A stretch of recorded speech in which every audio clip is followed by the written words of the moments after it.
What if everything the WWE Universe believed about strength, loyalty, and invincibility was a lie? What if the man we called the tribal chief, the face of an empire, the leader of the bloodline, was crumbling behind the scenes, not from a spear, not from a steel chair, but from something much darker? Tonight, we uncover the story WWE never wanted you to hear. A devastating personal revelation. A medical emergency that left Roman Reigns unconscious. And a betrayal so deep it could end not just the bloodline, but Roman Reigns' legacy forever. It all began with a silence. Roman wasn't seen on Raw. Not on SmackDown. Not even on social media. And while the company offered vague excuses, personal time, wellness, creative reset, something wasn't right. Then the whispers started. Whispers of a backstage collapse. Whispers of Roman Reigns being rushed to a private medical facility, shielded from cameras. Whispers of a confidential doctor's report sealed by WWE's legal team. No tweets. No texts. Just silence. And when Paul Heyman, the man who's always 3 steps ahead, refused to comment, refused to even blink, the truth became undeniable: something terrible had happened to Roman Reigns. Sources close to WWE production said it happened after a closed-door meeting, one involving Roman, Heyman, and a third unnamed individual who's never been confirmed. What happened in that meeting? No one knows. But what followed was chaos. Roman exited the room, pale, shaking, visibly distraught. A longtime cameraman, speaking under anonymity, described him as a man who looked like he'd just seen a ghost. Minutes later, Roman reportedly collapsed in a hallway near gorilla position, clenching his chest. Not from injury, from shock. The immediate assumption? A panic attack. Maybe dehydration. But it wasn't that simple. According to leaked audio we've obtained, audio that WWE lawyers are scrambling to suppress, Roman had just received news that shattered the foundation of his family. A revelation that struck not just at his career, but at the very bloodline he claimed to lead. And it all centers around one question: what happens when the tribal chief finds out he's been lied to? That night, doctors were called into the arena. Roman was stretchered out, not in front of a crowd, but through a private service exit. The footage? Erased. The security logs? Altered. But one text message leaked. Sent from a WWE producer to a referee: Roman's down. This is bigger than kayfabe. He's not faking it. This wasn't part of the show. This was real. So, what caused it? What truth could shake Roman Reigns, the longest reigning world champion in modern WWE history, to his core? The answer may lie in something he never expected. Something he thought he had complete control over. His family. For years, Roman Reigns built the bloodline as more than just a faction; it was his kingdom. From Jey Uso to Jimmy, Solo Sikoa to Paul Heyman, every move was about loyalty, tradition, dominance. And when cracks began to show, when the family began to splinter, Roman did what he always does. He tightened his grip. But maybe, he gripped too tightly. Sources backstage confirmed that for months, tensions between Roman and Solo Sikoa were far worse than publicly known. What the audience saw, the silent glances, the stiff promos, was only the tip of the iceberg. Off-camera, Roman was reportedly growing increasingly paranoid. He felt the power slipping. First Jey walked away. Then Jimmy flipped sides. Then Solo started making his own decisions. And then came Jacob Fatu. The moment Jacob Fatu appeared in WWE, insiders say Roman Reigns felt something crack. Jacob wasn't brought in with Roman's blessing; in fact, Roman allegedly tried to block it. Paul Heyman reportedly warned Triple H that Jacob's presence would be a problem for Roman emotionally. Not because of competition, but because of what Jacob represented. Independence.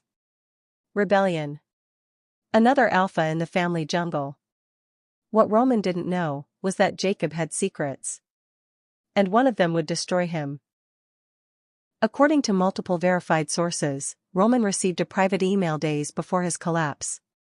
It was anonymous, untraceable, but its contents were unmistakable. A paternity test. Not for Roman, but for someone else in the bloodline. The results?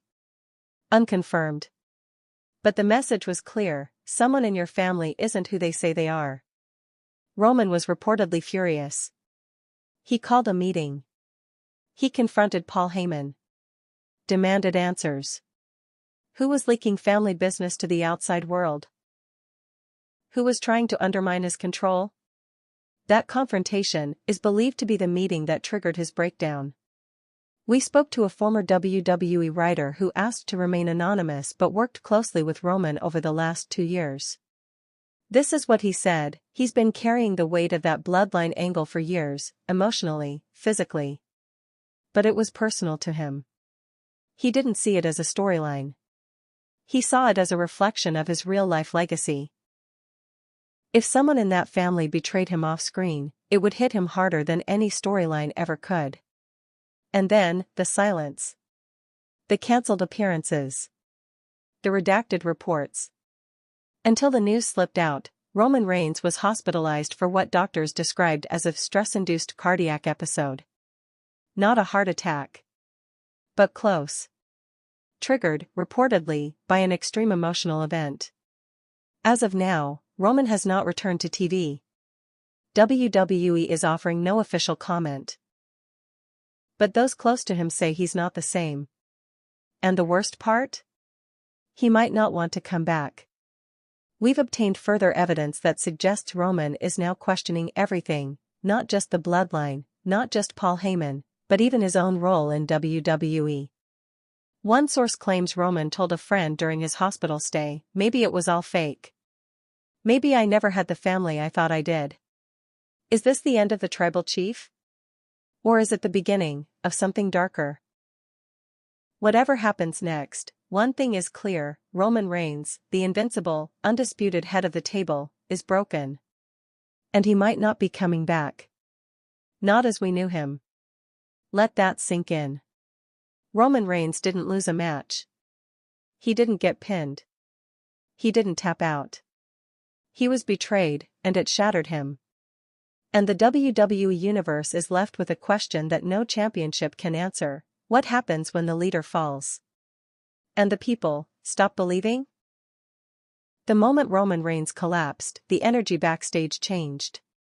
You could feel it, not just panic, but fear. Not fear of losing a main eventer. Fear of what this meant. What it uncovered. Paul Heyman, usually the first to speak, to spin, to protect the narrative, said nothing. Nothing to talent relations. Nothing to creative. Just silence. Eyewitnesses backstage say Heyman stood over Roman's unconscious body, wide-eyed, motionless.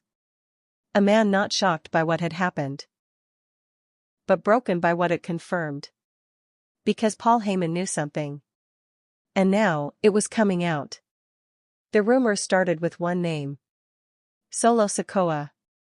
For months, he'd been Roman's enforcer, quiet, brutal, loyal. But behind the curtain, Solo was changing. Speaking less to Roman, more to Jacob. Meeting with Heyman privately. Skipping rehearsals. Asking questions. And then, Roman found out about the meeting.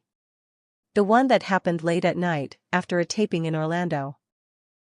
Security footage shows Solo, Heyman, and Jacob Fatu entering a private trailer.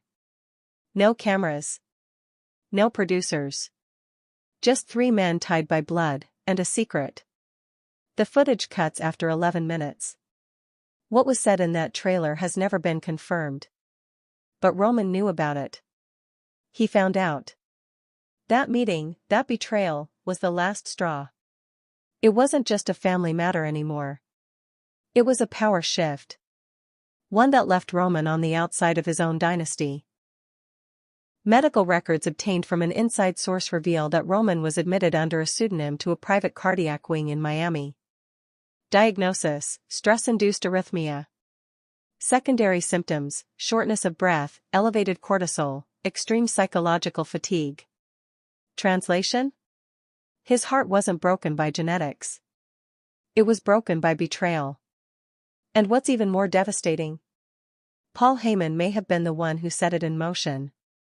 Yes, the same man who stood beside Roman for years. Who called him the tribal chief. Who orchestrated the bloodline from day one. But lately, Heyman's been slipping. Double-timing appearances. Whispering into Solo's ear. And then Jacob Fatu shows up, uninvited, with Paul as the middleman. If Heyman knew about Jacob's arrival before Roman did, that's not just disrespect. That's a coup. We tracked down an unnamed creative assistant who was present during the closed-door meeting the day Roman collapsed. They wouldn't speak on camera. But they did confirm one chilling detail. Roman looked Heyman dead in the eye and said, "You chose him over me." He wasn't talking about Solo. He was talking about Jacob. Because Jacob Fatu wasn't just a cousin. He was the future. A younger, hungrier, darker version of Roman. And Paul Heyman, ever the strategist, saw the writing on the wall. Roman's reign was nearing its end. The cracks were showing. Maybe, just maybe, Heyman jumped ship before the collapse. But it was too late. Because Roman didn't just collapse physically. He collapsed emotionally. And now, the WWE locker room is asking the question out loud, did Paul Heyman betray the tribal chief? And if so, why? Was it survival? Was it strategy? Or was it something far more sinister? We spoke to a veteran superstar, someone who's been in the company long enough to see regimes rise and fall. Here's what they told us: Heyman's smart. He doesn't move unless he knows where the power's going. If he's aligning with Solo and Jacob, then it means he's already counted Roman out. And if he's counted Roman out, it's over. But the betrayal doesn't stop there. The Usos haven't made a single public statement since Roman's collapse. Not one tweet. Not one comment.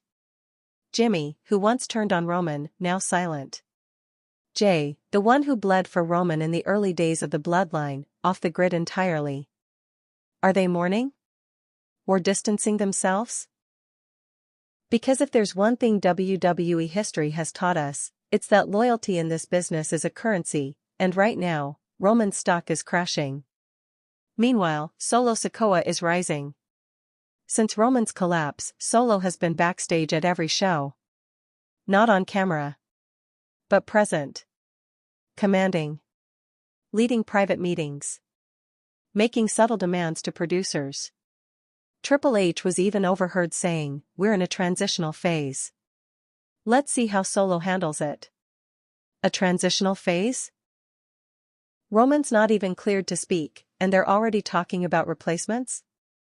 Let that settle in. While Roman recovers in silence, the empire he built is slipping through his fingers. But the most haunting part of this entire story? Roman Reigns doesn't know who to trust anymore. And that isolation, that betrayal, might be what breaks him for good. As Roman lays in a private wing, hooked to machines, his world is shifting.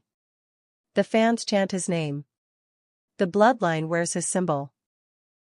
But behind the curtains, decisions are being made. Loyalties are being rewritten. And Paul Heyman may already be rewriting history.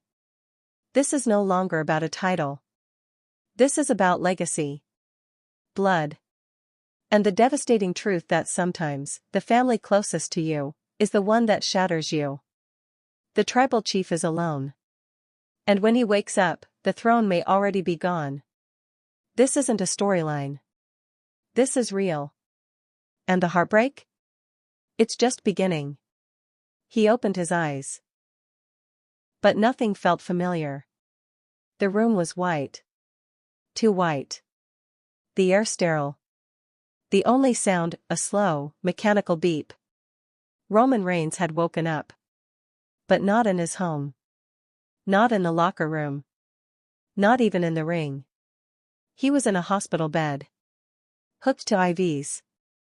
Heart monitors. Machines that pulsed in rhythm, counting the seconds since everything changed. A nurse walked in. gave him a soft, practiced smile. She didn't recognize him as the tribal chief. Just as a patient with a file marked high risk. Psychological observation required. Roman didn't speak. Didn't ask for his phone. Didn't ask for Paul Heyman. Because deep down, he already knew. He had been betrayed. In the days that followed his collapse, Roman Reigns began the slow crawl toward recovery. But it wasn't just his body that had been broken. It was his faith. His control. His identity. The doctors called it emotional burnout triggered by cumulative psychological trauma. But Roman called it what it truly was, heartbreak. Not just from the revelation. Not just from the paternity test. But from what happened afterward. No one came, not Jay, not Jimmy, not Solo, not even Heyman. He was alone, and in that silence, Roman began to see the truth that had been in front of him all along. The bloodline had moved on. They didn't wait, they didn't ask, they didn't even check, and the man who once sat at the head of the table was now just a patient with a chart, breathing through a mask. It was during those early nights in the hospital, when the pain medication wore off and the shadows danced across the ceiling, that Roman began to think, really think. Was any of it ever real? The loyalty. The brotherhood. The war cries. The championships. Or was it all theater? Built around a crown he never truly wore? He remembered the moments now with a bitter clarity, Paul Heyman whispering a little too closely to Solo. Jacob Fatu showing up unannounced. That meeting in Orlando that no one was supposed to know about. The way Jay avoided his eyes after their last segment. And then, the test. The envelope that started it all. An anonymous DNA report. No context. No warning. Just truth. Cold, clinical, unforgiving. It didn't matter whose it was. It didn't even matter if it was real. Because it broke him. And now? Now the throne was empty. But not for long. Because while Roman lay recovering, something dangerous was brewing inside WWE. Solo Sikoa had called a meeting.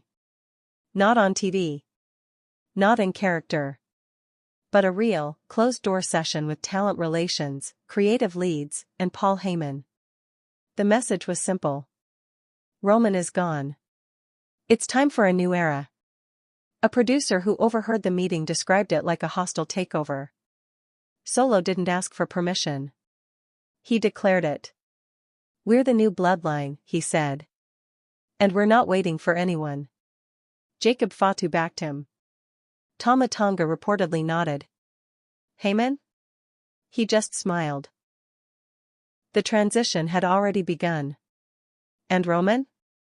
Still breathing through a mask, staring at a ceiling that no longer felt like the top of the world. He'd built this family from pain. From loyalty. From legacy. And now, it was being rewritten without him. Triple H, according to internal reports, had already greenlit a new bloodline direction. Not as a burial, but as a business move. Ratings had to continue. The show had to go on. Even if the heart of the story was lying in a hospital bed. But one thing nobody expected? Roman's silence. He didn't call to object. He didn't release a statement. He didn't ask to return. Because Roman Reigns, for the first time in his life, was unsure if there was anything left to return to. The man who ruled with an iron will was now questioning his own reflection. The man who told others to acknowledge him was now asking, who am I? His hands, once clenched in fists of power, now trembled with the weight of uncertainty. The face of WWE. Now ghosted from the brand he built. And in that emptiness, something began to harden inside Roman. Not resolve. Not rage. But coldness. A realization. That the ones who claimed they bled for him, never meant it. The bloodline wasn't family. It was leverage. And now that his power was gone, so were they. He had been used. And when Roman Reigns finally stood again, it wouldn't be to reclaim a faction. It would be to burn what's left of it to the ground. Because this wasn't a redemption story. This wasn't a comeback. This was a reckoning. And the next time the tribal chief speaks, the entire bloodline will listen. Or fall. 3 weeks had passed. No tweets. No promos. No surprise returns. But WWE officials began to notice something unsettling. Roman Reigns' private suite at the Performance Center? Cleaned out. His personal locker? Emptied. And his medical clearance? Pending. But not denied. What no one saw was that Roman had already begun training, quietly, methodically. At an off-site facility in Pensacola. No cameras. No trainers. Just him. Alone. Working through the pain. Rebuilding not just his body, but his mind. Sources close to Roman say he's changed. He doesn't speak about the bloodline. He doesn't ask about Paul Heyman. He trains like a man preparing for war, not a return. One close friend described it like this: he's not looking to be acknowledged anymore. He's looking to erase. Erase the betrayal. Erase the narrative. Erase the new bloodline that dared to crown itself without him. Back on SmackDown, the stage had shifted. Solo Sikoa now walked like a leader, barking orders to producers, demanding pyro setups, changing promo scripts without approval. Jacob Fatu stood by his side like a warhound off the leash. Tama Tonga, colder than ever, watched the chaos unfold with the calm of a man who already saw the ending. They called themselves the Bloodline. But the cracks were forming. Paul Heyman, once the mouthpiece of certainty, was different. Nervous. Not in public, but behind the curtain. He flinched at questions. Avoided eye contact. Spoke in half-phrases. Because he felt it too. Roman's absence wasn't a retirement. It was a countdown. And when the moment came, it was quiet. No entrance music. No pyro. Just a backstage leak. A photo. Roman Reigns, in the WWE Performance Center. Training gloves on. Eyes focused. Alone. The internet exploded. WWE's production team was caught off guard. This wasn't cleared. This wasn't scheduled. It wasn't supposed to happen yet. But Roman had made his move. And the message was simple: I'm watching. Solo Sikoa responded on social media hours later, cryptic but direct: if you're watching, then you already know it's too late. The war had begun. But Roman wasn't looking for a match. He was orchestrating something else entirely. Retribution. He contacted people. Not the ones in WWE Creative. Not the agents. He reached out to names from his past. Wrestlers who had nothing left to lose. Men who owed no loyalty to the current bloodline. And at the center of it all? A name no one expected: Zilla Fatu. The son of Umaga. The blood Roman had always protected from afar. Untapped. Untested. But deadly. Roman had reportedly sent him one message. They forgot who built this. Let's remind them. Now backstage cameras caught strange things. Unknown vehicles arriving. Segments ending early. Superstars looking over their shoulders. The tension backstage was thick. No one said it out loud. But they all felt it. Roman Reigns was coming back. Not for a belt. Not for a speech. For revenge. Jacob Fatu began watching the exits more closely.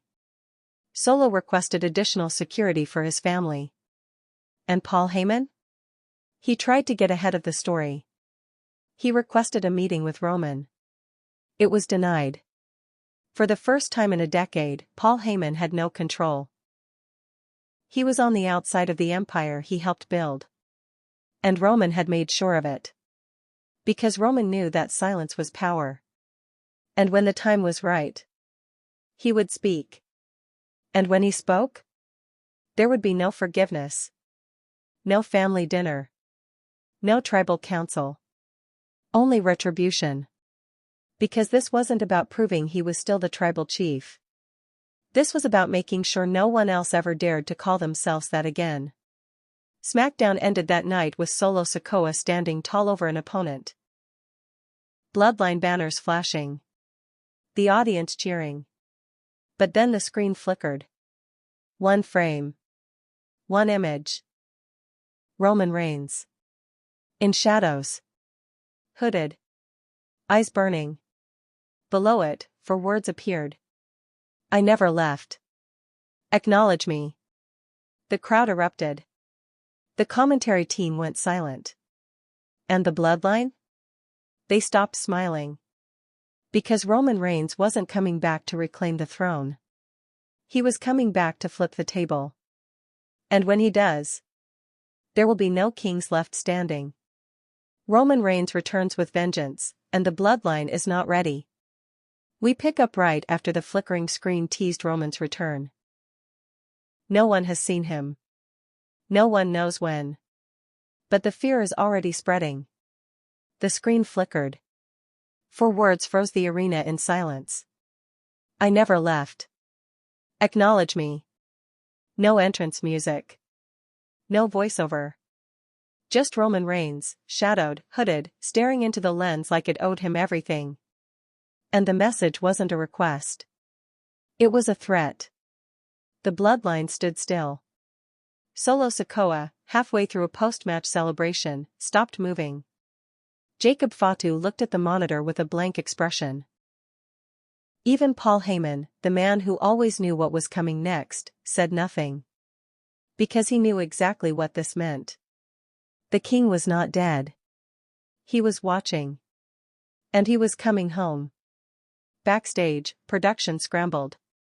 Triple H was overheard demanding to know who authorized the clip. No one claimed it. No one knew it was coming. It hadn't passed through WWE Creative. It hadn't passed through Vince. Not even through Heyman. It was rogue. But Roman Reigns wasn't acting out of rebellion. He was enacting justice. 3 days later, something eerie happened at a SmackDown Live event in Toronto. As Solo Sikoa walked down the hallway, alone, a backstage camera caught him pause. A single envelope sat on a road case. Unmarked. Untouched. Solo picked it up. Inside, no note. Just a Polaroid photo. It was of the Inoue family crest, burned at the edges, smudged in ash. No name. No date. But the message was crystal clear. Roman Reigns had declared war. Not on WWE. Not on the fans. On his own blood. And he wasn't sending tweets or making promo threats. He was playing a different game now. A darker one. Because when Roman disappeared, the world mourned the end of an era. But Roman hadn't disappeared. He'd been watching. Waiting. Studying who stepped up. And who stabbed him in the back. Now, his return wasn't just a comeback, it was a reckoning. And no one, not Heyman, not Solo, not Jacob, was ready. The following week on SmackDown, WWE doubled down on the new Bloodline. Solo stood in the ring flanked by Jacob Fatu and Tama Tonga, holding a mic with the confidence of a man who believed he'd already won. This is our island now, Solo snarled. Roman Reigns was a great leader. But he's done. He gave up the fight. We didn't. We're not waiting anymore.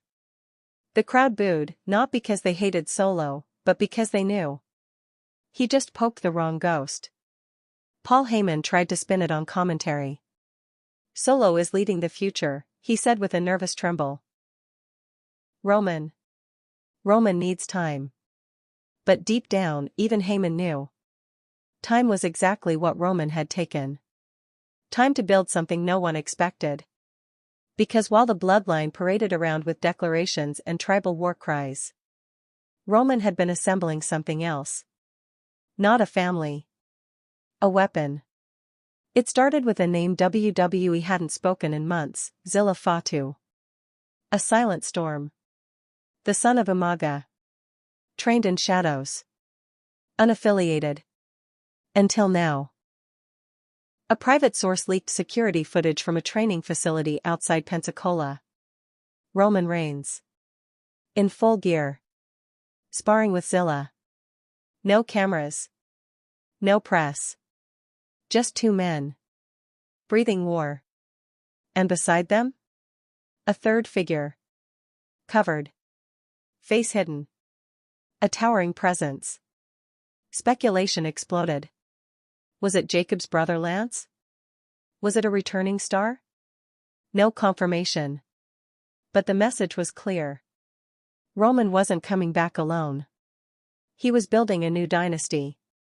Not of loyalty, but of vengeance. The next week, the arena lights flickered again, just once. Right as Jacob Fatu was finishing a backstage promo, the monitor beside him glitched. For one frame. Just one.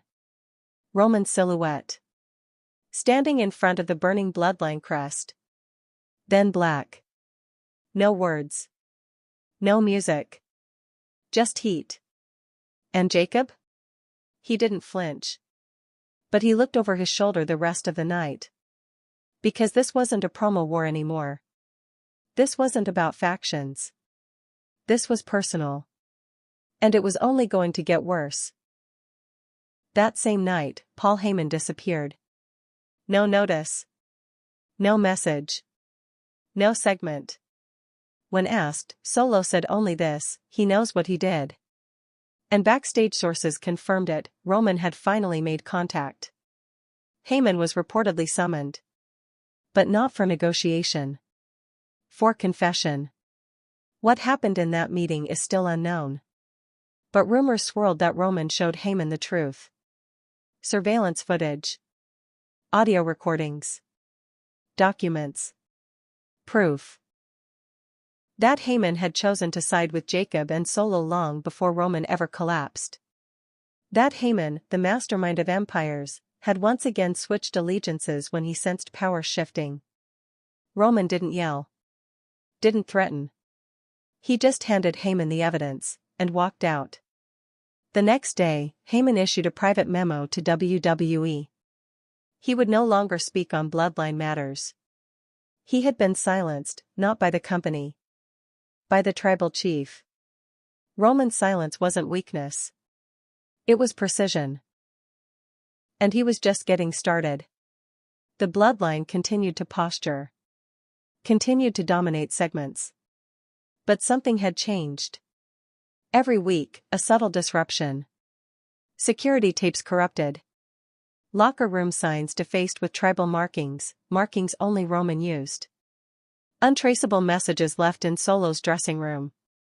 One in particular stopped Solo cold. Written on a mirror in black ink, "Loyalty is earned. Yours was sold." It wasn't just intimidation. It was surgical. Roman was isolating them. Dividing them. Like a true strategist dismantling a broken kingdom piece by piece. But the most haunting moment came during a house show in Jacksonville. Midway through Jacob Fatu's entrance, the lights shut off. Total blackout. When they came back, Jacob's jacket was missing. In its place, hung on the ring post, was Roman's black glove. Left. Single. Clean. The crowd exploded. The message? He's here. And next time, he won't knock. That glove. Left on the ring post like a symbol from a forgotten god. It sent waves through the locker room, but none louder than in the heart of Solo Sikoa. The enforcer. The man who once did everything Roman asked without hesitation, now walking the halls looking over his shoulder. Because if Roman was close enough to leave a message inside a locked arena, he was close enough to do worse. WWE security was doubled overnight. Solo began traveling with private protection. Jacob Fatu stopped doing live interviews. And yet, None of that could stop what happened next. On the next episode of SmackDown, just minutes before Solo Sikoa's scheduled main event, a backstage tech came sprinting down the hallway. His face pale. His voice shaking. His locker's been cleared. Everyone froze. Solo's gear. His robe. His tape. Gone. And on the bench, folded neatly in the center of the room, Roman's vest. The one he wore during his earliest days in the Shield. The one soaked in legacy and vengeance. Tucked beneath it? A single sheet of paper. No signature. Just one sentence. You forgot who built this. Solo didn't speak that night. He didn't wrestle either. The match was cancelled. And when asked if Roman was in the building, Triple H only said one thing. He's not on the books. But if he was, I wouldn't stop him. WWE had lost control. The narrative wasn't theirs anymore. It belonged to Roman. And now, he was ready to speak. The following week, a special tribal summit was announced for the close of SmackDown. Paul Heyman wasn't hosting. No Bloodline segment was planned. No one knew what it was. The only clue? The graphics package featured one word, slowly revealed by fire. Reckoning. The arena was packed. Fans knew something was coming, but even they weren't ready. As the show neared its final minutes, the lights dropped. The screen went black. A slow drumbeat began to play, distant, guttural, tribal. Ancient. Then, he stepped out. Roman Reigns. No theme. No pyro. No title belt. Just the man. Hair pulled back. Black hoodie. Gloves on. Eyes like steel. The crowd erupted. Some chanted. Some booed. Some just stood there, silent. Because this wasn't the Roman who left months ago. This was someone else. Someone who had come back not for applause, but for revenge.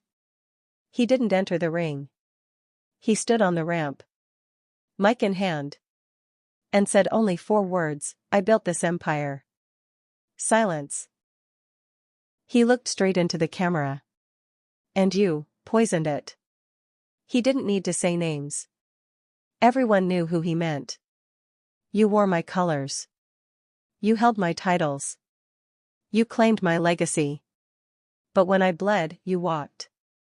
When I collapsed, you smiled. When I disappeared, you crowned yourselves kings. The crowd shifted. Roman's voice remained calm. Controlled. Like he'd rehearsed it 1,000 times in silence. You think I'm here to fight? I'm not. I'm here to remind you, you were nothing before me. You'll be nothing after me. And when I take it all back, there will be no forgiveness. He looked down for a moment. Then back into the camera. Solo, you were my sword. Jacob, you were never invited. Heyman, you were always a rat. You chose this war. A beat of silence. Then his eyes narrowed. And now you'll learn what it costs. The lights went out. When they returned, Roman was gone. But where he stood, lay the tattered remains of the Bloodline's red lay. Burned at the edges. Dead in the center. The next week, things began to fracture. Jacob Fatu called out Roman in the ring, but his voice cracked with rage. Not power. His promo ended in a roar, but his eyes darted toward the entrance ramp the whole time. Waiting. Solo Sikoa stayed backstage. No words. No matches. Just pacing. Alone. Paul Heyman disappeared again. And rumors spread that Roman had been seen entering WWE headquarters. Alone. No security. No PR rep, just Roman. Carrying a briefcase. No one knows what was in it. But what followed was explosive. WWE quietly removed head of the table branding from Bloodline merchandise. Solo Sikoa's faction was now being referred to internally as the Red Circle, a name Roman reportedly laughed at in a private message leaked from someone in his camp. 3 days later, a WWE transport truck arrived at a SmackDown taping. Inside was a single crate. It was wheeled into Solo's private locker room. When opened, inside wasn't gear, or props, or pyrotechnics. It was a shattered ceremonial necklace. The one Solo wore when Roman anointed him years ago. Wrapped around it? A note. "You never wore it right." Solo threw the crate across the room. But the damage was done. Roman wasn't attacking with fists. He was attacking with truth. Every message. Every appearance. Every burned symbol. Every memory he corrupted. He wasn't just returning to fight the Bloodline. He was returning to erase it. To salt the earth where it stood. Because Roman Reigns didn't come back for peace. He came back to make sure no one ever sits at his table again. It started on a Friday night. SmackDown was live in Chicago. The show opened with Solo Sikoa, Jacob Fatu, and Tama Tonga standing in the ring, flanked by dim red lighting and surrounded by the new Bloodline banners, the Red Circle now fully cemented as the faction of record. Solo stood with the mic in his hand. And he was shaking. The crowd didn't see it clearly. But backstage, producers knew. His fingers trembled just enough to tell the truth, he wasn't leading a faction anymore. He was waiting for a war to start. "We are the Bloodline now," Solo said, his voice cold but not confident. "Roman Reigns had his time. But we're not carrying his weight anymore. We're moving forward."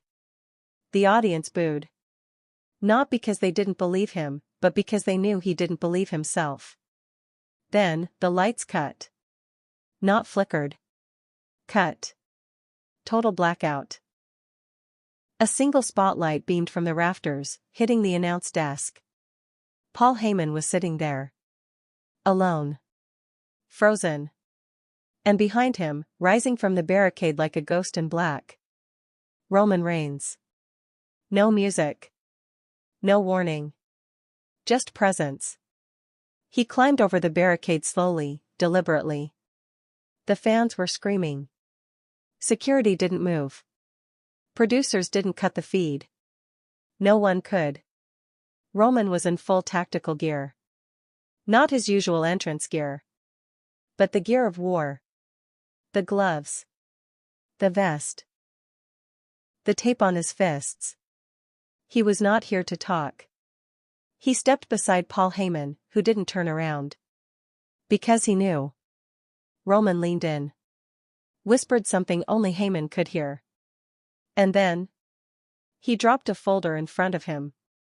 The crowd watched, confused. Then the screen cut to the Titantron. Inside the folder? Legal documents. Not for custody. Not for property. For legacy. A full, documented case of Roman Reigns reclaiming intellectual ownership over the Bloodline name, the head of the table moniker, and every symbol associated with the dynasty. Signed. Filed. Approved.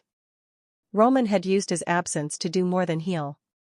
He'd taken everything back. And now, he came to destroy what they'd built without him. The lights hit the stage.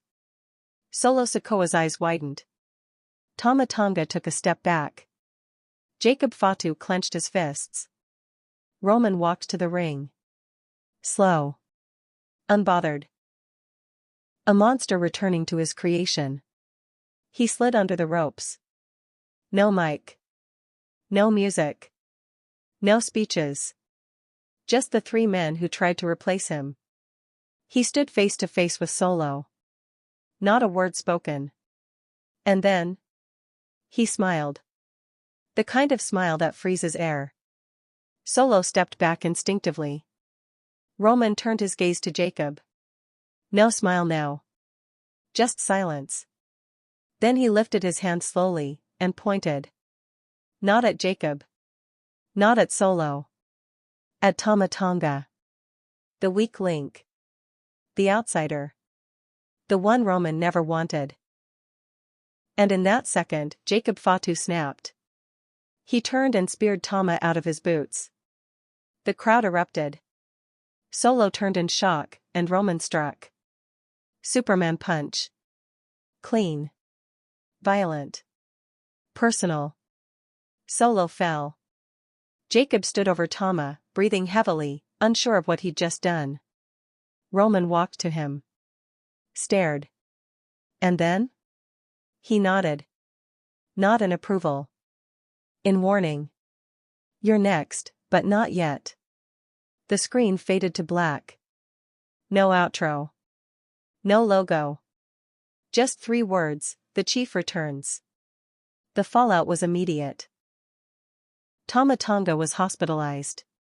Solo Sikoa disappeared from live events. Jacob Fatu was seen leaving through the crowd the next night, without his faction. Alone. And Paul Heyman? He issued one final statement through WWE social media: I served a tribal chief once. I serve no one now. Roman Reigns had reclaimed the throne. But not by asking. By taking. And what happens next? No one knows. Because this time, Roman isn't playing the part of a ruler. He's a ghost. A king with no kingdom. And a memory that never forgets. The tribal chief isn't back to build. He's back to bury. And the bloodline will never be the same. The world cheered when Jacob Fatu turned on Tama Tonga. They saw the spear. The betrayal. The chaos. But no one saw what happened after the lights went out. Because while the crowd was still screaming, while Roman stood over Solo with his arms crossed and eyes like fire, Jacob Fatu didn't move. He just stood there. Breathing heavy, staring down at Tama's motionless body. His cousin. His war brother. His blood.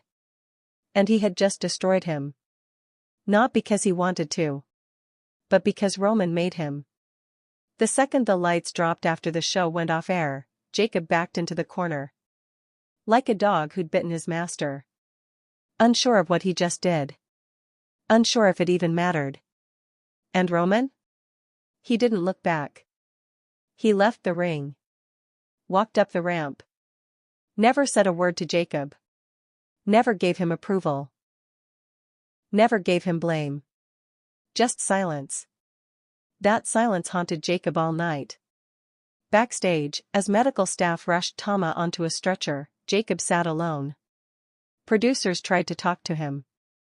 He waved them off. Someone offered him a phone. He pushed it away. No statement. No promo. No explanation. Because Jacob didn't know what to say. He had crossed a line. And the man he did it for walked away like it meant nothing. In the days that followed, Jacob disappeared. No interviews. No bookings. No social media. WWE quietly removed him from the next 2 SmackDown advertisements. And rumors swirled. That Jacob Fatu was spiraling. That he didn't expect to turn on Tama. That Roman whispered something to him before the show. Something personal. Something manipulative. That the betrayal wasn't spontaneous, it was engineered. Whispers backstage say Roman found Jacob's breaking point. A family secret. A guilt. A childhood fear. And used it. Because that's what Roman Reigns does. He doesn't raise his voice. He finds your cracks. And pushes. And now, Jacob Fatu was cracking. He was seen in the performance center, alone. Punching pads until his fists bled. Screaming into an empty ring. Kicking steel steps until his foot swelled. Not from rage at Tama. From rage at himself. He'd promised Tama loyalty. Tama had brought him in. Had vouched for him when Roman turned cold. Had stood beside him when Solo gave him side eyes and Heyman played politics. And now? Tama was in a neck brace. And Jacob was in freefall. Then came the knock. Roman didn't send a text. He didn't call. He showed up at Jacob's door. In silence. They sat in a dim locker room. No crew. No cameras. Just blood. Roman leaned back, arms crossed. Jacob sat on a bench, elbows on his knees, fists still bruised. He didn't say a word for 7 minutes. Then finally. He was my brother. Roman didn't blink. Jacob looked up, eyes red, voice low. I didn't turn because I hated him. I turned because you looked at me like I wasn't enough. And I needed you to see me again. That was the truth. Jacob Fatu didn't betray Tama out of strategy. He did it because Roman made him feel invisible. And for a man like Jacob? Being ignored is worse than being hated. Roman finally leaned forward. No emotion. I didn't ask you to do it. Jacob laughed. Dark. Bitter. You didn't have to. You knew I would. And Roman smiled. Not cruelly. Not kindly. But with the cold satisfaction of a man who just proved a theory. Then you're exactly who I thought you were. Jacob stood. Pushed the bench back. His chest heaved. He looked Roman in the eye. And who's that? Roman stood too. Walked slowly past him. Whispered over his shoulder, loyal. Broken. Useful. Then he left. No hug.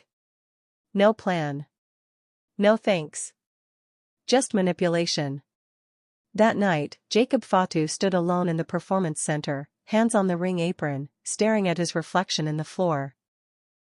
And for the first time in his career, he didn't know whose side he was on. Because Roman had weaponized his loyalty. Tama was gone. Solo had vanished. Heyman was silent. And Jacob? He was the last soldier standing. The last dog waiting for a command. But deep inside, something else was rising. Not revenge. Not guilt. But clarity. Roman wasn't rebuilding the bloodline. He was weaponizing the broken pieces. And Jacob Fatu? Was starting to realize he was next. It had been a week since Jacob Fatu turned on Tama Tonga. And every day since, he heard nothing. No texts. No orders. No well done. Just silence. Roman Reigns hadn't called. Paul Heyman hadn't shown up. Solo Sikoa had vanished. And Jacob? He was stuck in purgatory. WWE tried to use him. They offered a main event promo. A redemption arc. A new faction name. A sit-down interview with Corey Graves to explain why he did it. Jacob turned it all down. Because he didn't know why. Not really. He just knew it felt wrong. Tama wasn't just a partner. He was family. They bled together. Fought together. Climbed through the ashes of Roman's exile together. And Jacob had speared him like he was nothing. Why? Because Roman looked at him once, and nodded. That was all it took. A nod from a broken king. And Jacob sold his soul. Now, the guilt was devouring him. At the gym, he trained until he collapsed. At home, he couldn't sleep. Couldn't look at himself in the mirror. Every time he did, he saw Tama's eyes in that last moment. Shock. Pain. Not anger. Just betrayal. Jacob didn't want to be the next tribal chief. He just wanted to matter. And Roman made him believe he didn't, unless he obeyed. That's how he controlled them all. With silence. With absence. With conditional love. Now Jacob knew. But it was too late. Or so he thought. Until the message arrived.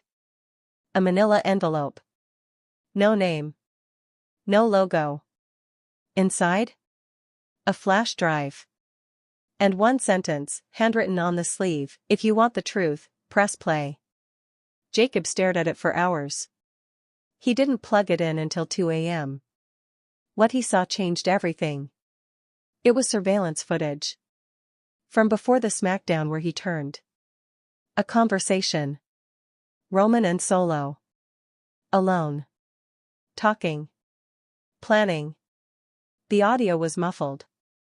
But one phrase was crystal clear. Jacob'll crack. Just give him a reason. Then Solo nodded. Roman grinned. Jacob paused the video. His hand shook. They had planned it. They had pushed him. Manipulated his guilt. Engineered his betrayal. It was never about loyalty. It was a test. And Jacob failed it. Now he wasn't just guilty. He was enraged. But not blindly. Not like before. This time? He was calm. Focused. Dangerous. Jacob returned to the performance center the next day. Trained in silence. Watched the footage again on his phone between sets. And then? He made a call. Not to Roman. Not to WWE. To someone else. To the one person who had every reason to hate him. Tama Tonga. It went to voicemail. He left no message. He just hung up. Because words wouldn't fix what he broke. Only action would. The next week, WWE announced a surprise. Roman Reigns would appear live on SmackDown to crown a new enforcer of the island. Fans expected Jacob Fatu to be that enforcer. But Jacob wasn't at the arena. He was somewhere else. The hospital. Thomas Hospital. In silence. No cameras. No press. Just Jacob, standing outside the room he wasn't allowed to enter. Tama's brother had told him not to come. But Jacob came anyway. Not for forgiveness. For truth. He stood there for 30 minutes. Didn't knock. Didn't try to get in. Just stood. A nurse passed by and said softly, "He's awake." Jacob nodded. Still didn't enter. He just pulled something from his pocket. The flash drive. He handed it to the nurse. "Give it to him," he said. And left. Back on SmackDown, Roman stood in the ring. Crowd roaring. Camera tight. Mic in hand. "Loyalty," he began, "is not given. It's proven. It's earned. And tonight, we crown someone who's proven it." He raised his hand toward the stage. But no one came out. Roman paused. Raised his hand again. Still, no one. Then the Tron flickered. A static image. Jacob Fatu's face. No smile. No fear. Just a look Roman hadn't seen in a long time. Conviction. Then his voice. "You tested me. You broke me. You made me a weapon. But the thing about weapons? They turn." The crowd gasped. Roman's expression shifted, barely. Then Jacob's final words echoed, "I believed in you. Now I believe in me. Watch your back, Chief." The screen cut to black. Roman stood in the ring. Still silent. But this time? He wasn't smiling. Because Jacob Fatu had stopped being his soldier. He had become his consequence. There's one thing you need to understand about Roman Reigns: he doesn't retaliate with rage. He retaliates with precision. So when Jacob Fatu's voice echoed across SmackDown, declaring that he believed in himself now, not the tribal chief, Roman didn't shout. He didn't storm out. He stood there. Still. Cold. And calculating. The lights dropped. The show went off air. And Roman Reigns walked to the back, alone. No Solo. No Heyman. No backup. Just Roman. Eyes forward, lips pressed together, already rewriting the next chapter in his head. Because Jacob didn't just betray him. He embarrassed him. And Roman never forgets that. Backstage, chaos erupted. Officials asked if they should cut the feed from the production truck. Roman didn't answer. A producer asked if they should respond to Jacob's footage. Roman turned slowly. Don't respond. He looked over his shoulder. React. And just like that, Roman activated a war plan he had built long before Jacob ever cracked. Because this betrayal? It wasn't unexpected. It was inevitable. Roman had seen the guilt building in Jacob's eyes weeks ago. He knew it was only a matter of time. So he prepared. 3 days after SmackDown, Tama Tonga was discharged from the hospital. WWE didn't issue a statement. Jacob didn't tweet. But a leaked security cam photo told the world everything. Jacob Fatu, waiting by the car. Hoodie up. Head down. Tama limping to the passenger seat. No handshake. No hug. But he got in. That photo sent the wrestling world into a frenzy. #Fatu Redemption trended for hours. But backstage? Roman was silent. Too silent. Until the attack. It happened at an untelevised live event. Tama Tonga was booked in a surprise tag match. The fans cheered his return. Jacob Fatu accompanied him to the ring, still not officially reinstated, still not on the card. They entered to a thunderous ovation. But they never made it to the bell. Because just as the ring announcer introduced their names, the lights flickered once. And Roman Reigns walked out through the crowd. Not in ring gear. Not in a suit. In all black. Combat hoodie. Gloves on. Flanked by 2 massive figures. Hooded. Silent. Unfamiliar. The crowd didn't recognize them. But those in the know did. One was Lance Anoa'i, Jacob's cousin. The other? A debut. A shadow. Someone Jacob had once trained with in secret, now turned. Roman had corrupted Jacob's past. And weaponized it. The attack was brutal. Roman didn't strike first. He didn't have to. Lance did. A running knee to Tama's surgically repaired jaw. Then the newcomer, an unnamed, silent juggernaut, hit a spine-shattering slam that folded Jacob Fatu in half. And only then did Roman enter the ring. He stood over Jacob. Grabbed his face. And whispered something. No camera caught it. But fans in the front row say Jacob's expression changed instantly. From pain. To disbelief. To horror. Roman stood. Raised his finger in the air. 1. 2. 3. Each digit counting a sin. You hesitated. You disobeyed. You broke the bloodline. Then he dropped his hand. And walked away. Jacob lay on the mat, gasping for air. Tama was unconscious. And the 2 hooded figures followed Roman into the crowd. No entrance music. No celebration. Just wreckage. Because this wasn't about spectacle. It was a warning. Jacob Fatu thought redemption would earn him peace. What it earned was a target. The next morning, WWE medical reports leaked. Tama suffered another mild concussion. Jacob, bruised ribs, possible fracture. WWE didn't comment.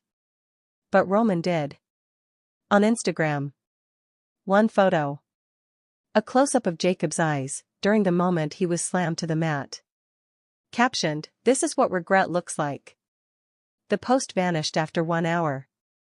But the message was received. Roman wasn't just fighting Jacob. He was isolating him. Tama was injured again. The locker room was silent. No one offered Jacob help. No one returned his calls. Because Roman had flipped the narrative. Jacob wasn't a hero. He was the one who started it all. And now he was alone. Just the way Roman wanted him. The next SmackDown came and went, no appearance from Roman, no match for Jacob. But backstage? Security footage captured a hallway confrontation. Jacob Fatu standing across from Triple H. Demanding to speak live. Triple H paused. "You sure you want that?" Jacob nodded. "I'm done running." Triple H looked at him long and hard. Then nodded back. "Next week." And now, the stage is set. Jacob Fatu. Live microphone. No script. No allies. Face to face with the man who broke him. Roman Reigns. And when it happens? It won't be a conversation. It'll be an execution. Or a resurrection. Because Jacob Fatu has one last chance to reclaim his soul. But Roman? He's already sharpening the blade.